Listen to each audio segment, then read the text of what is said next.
देश तो गुलाम था, आंदोलन भी चल रहे थे, किंतु संघ के संस्थापक उन्होंने कहा कि जितने प्रकार के भी आंदोलन चल रहे हैं इससे देश स्वतंत्र तो हो जाएगा, लेकिन ये स्वतंत्रता कितने दिन टिकी रहेगी इसका कोई भरोसा नहीं।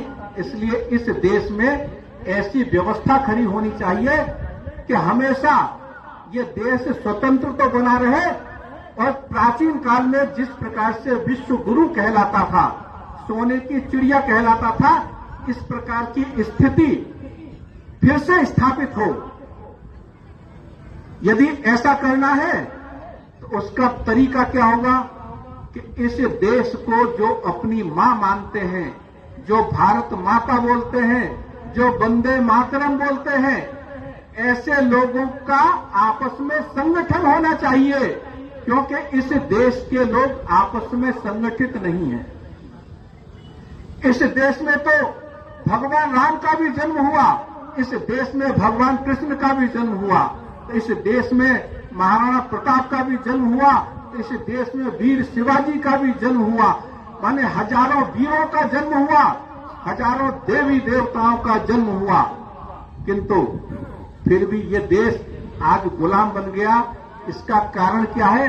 इस देश में रहने वाले लोगों में धार्मिकता का भी भाव है, आध्यात्मिकता का भी भाव है, धन धान्य का भी कोई अभाव नहीं है। अभाव क्या है कि आपस में प्रेम का अभाव है।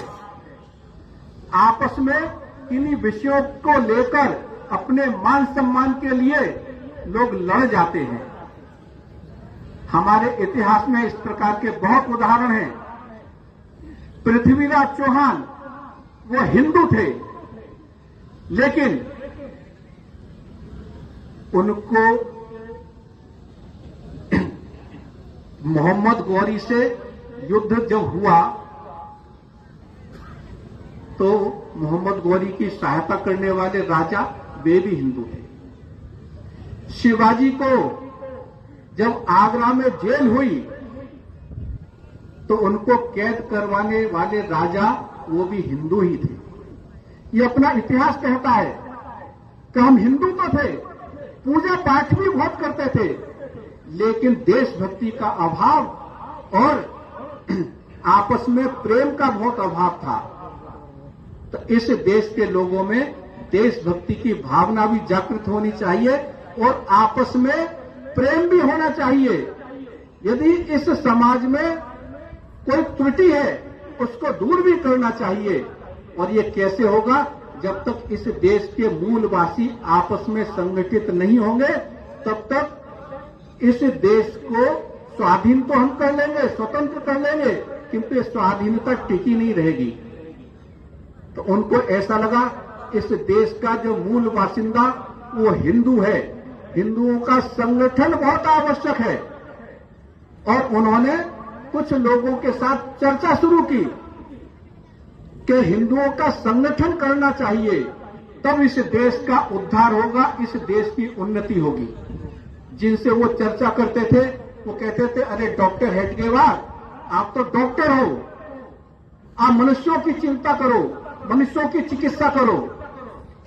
ये हिंदुओं का संगठन ये तो बहुत कठिन काम है, हिंदुओं को संगठित कभी नहीं किया जा सकता। हिंदू तो एक दिशा में भी नहीं चलते, केवल एक समय ऐसा आता है कि जो एक दिशा में चलते हैं।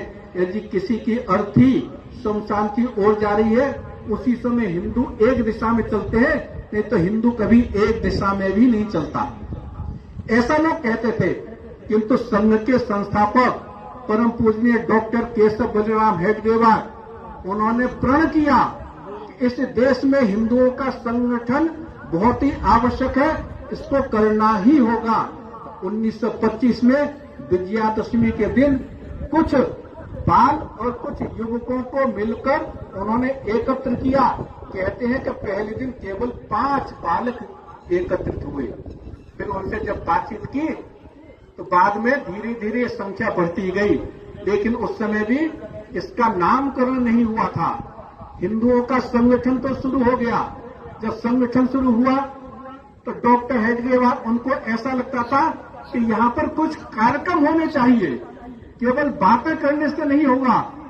हिंदुओं का स्वभाव है तो बातें करते हैं तो विद्वता की बातें करते हैं, ज्ञान की बातें करते हैं, इसलिए यहां पर कार्यक्रम भी होने चाहिए। तो उस समय जो कार्यक्रम चलते थे उसमें पीटी, उस समय तरह तरह के व्यायामशालाएं चलती थी, इस प्रकार के कार्यक्रम, भाला, बल्लम, तलवार, खड्ग, इस प्रकार के कार्यक्रम उन्होंने सिखाने शुरू किए। उन्होंने घुड़सवारी सिखाना भी शुरू किया। इस प्रकार के कार्यक्रमों से इस संगठन की स्थापना हुई। कई महीनों के पश्चात इसका नामकरण हुआ कि राष्ट्रीय स्वयंसेवक संघ इस संगठन का नाम रहे।